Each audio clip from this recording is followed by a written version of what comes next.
Hello and welcome. And so here we are with Pure Observation Part 4.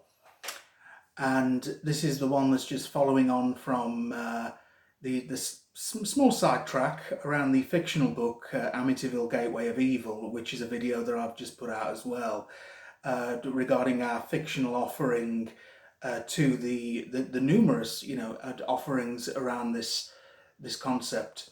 And I do feel that it's very important to get out there, what is fictional entertainment and what's not, and what is based on, true life and, based on real accounts from real people, and really distinguish and keep the two apart.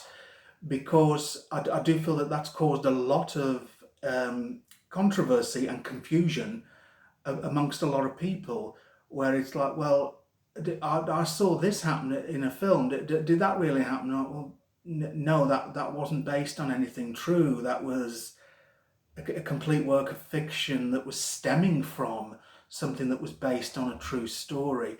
And this is where everything gets muddled and everything gets confused and mixed in with each other. And people don't always know what they're looking at or what they're meant to be looking at. And some of it's good, some of it's great, because we think, well, it's all entertaining at the end of the day. Everything that's been put out there is in the name of entertainment. Yeah, it is. But then, of course, we do need to really distinguish things sometimes, because there are one or two, well, maybe more than one or two by now, of these, I'm going to say, lesser caliber, movies that are supposedly about or connected to the Amityville legend. And they're coming up at the start, saying that based on real life accounts, or based on a true story. And they're absolutely not. The only true thing about it is that they're using the name Amityville, which is the name of a real town in New York, of course. And that, that there is some real history to it, but that what they're delivering in these films is nothing to do with anything real that is happening or ever happened at all. And so that's where, people really should be careful. Not so much the viewer, because, we tend to take things on face value, of course we do. But, it is worth really, really checking, well, this says based on truth. Is it? I'm going to tell you a lot of the time, it's not. Yeah, so we just want to kind of keep our eyes peeled for things like that. Yeah, so like I said, it's something that, overall we get all these nonsense stories, and some of them aren't even entertaining. Some of them are so bad that they're not even entertaining. But overall, they can all come in and they can all add to the ridicule and the stamping on of the original fact-based and truth-based stories, kind of damaging the authenticity and, kind of getting people to frown on it. It's like, well, there's all this going on now, so it's not real, is it? Yeah, it's not really coming from a real place, is it? Well, at one time it was, yeah, but now it's just all so buried in so much, I'm going to say candidly, trash. Yeah, because there's a lot of it about. As I said in the other video, there's a lot of good fictional Amityville works as well.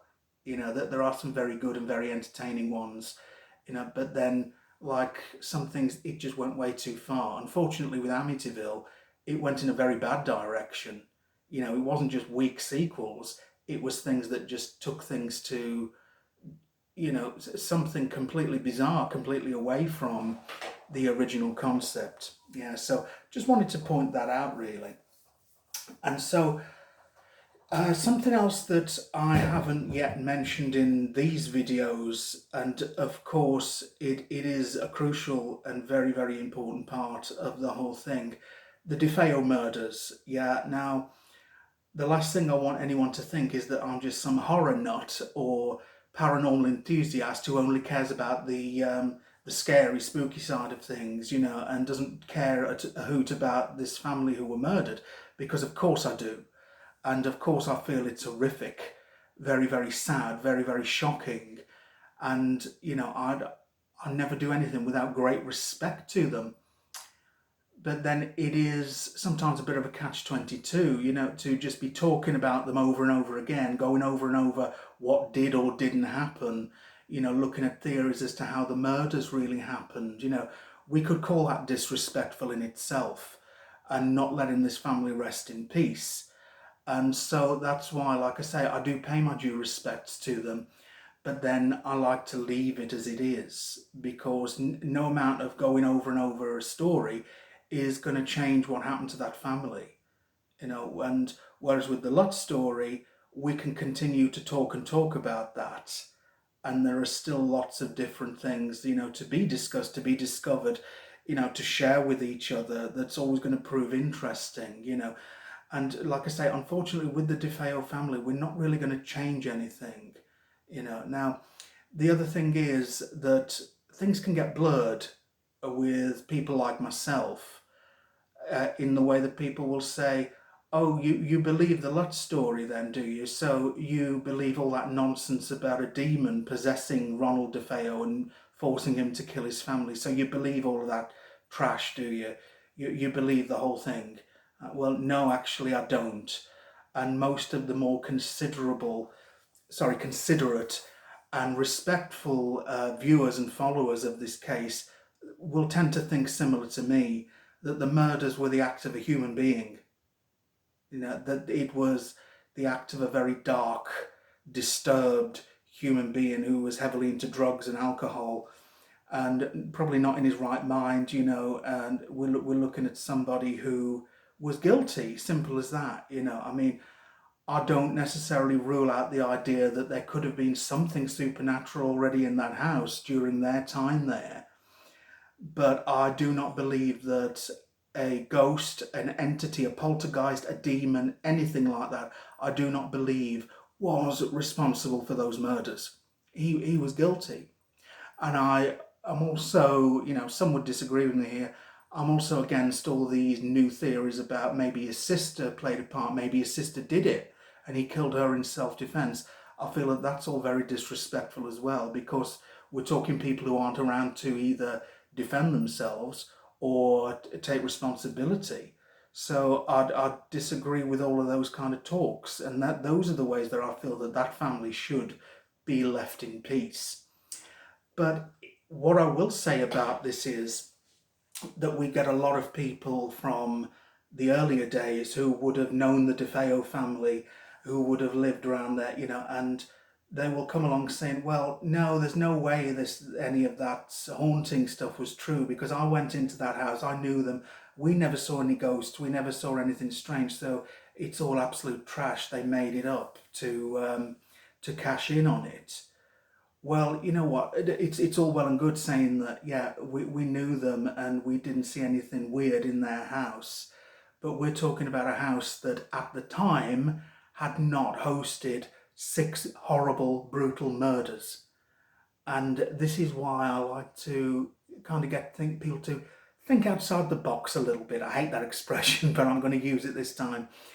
To, kind of say, well, after 6 brutal murders, is it really such a bizarre notion that another family would find it hard to settle in that house? That there is a possibility that there's going to be something unsettling there after something so horrific happening and the house standing empty for just slightly over a year. That's a way that people tend not to look at it and refuse to look at it, in a way of dismissing the Lutz story. And so this is something that I like to really highlight and get across, because it's something that just tends to get overlooked and missed, and it can be very frustrating, because people are just looking at it, with tunnel vision and being very dismissive of something that they either don't understand or refuse to understand or refuse to open up to in any way, shape, or form. So that's something else that I like to put out there and like us to, consider, that none of us who are into the haunting side, the paranormal side, we're not disrespecting those people who died. We're not at all. I mean, some may do, some may think, oh yeah, this is a great story. Yeah, it's all about this, that, and the other. Not me, and not the people I know. So I just want to leave those thoughts with you just for now, and I'll be back as ever. Thank you. Many blessings.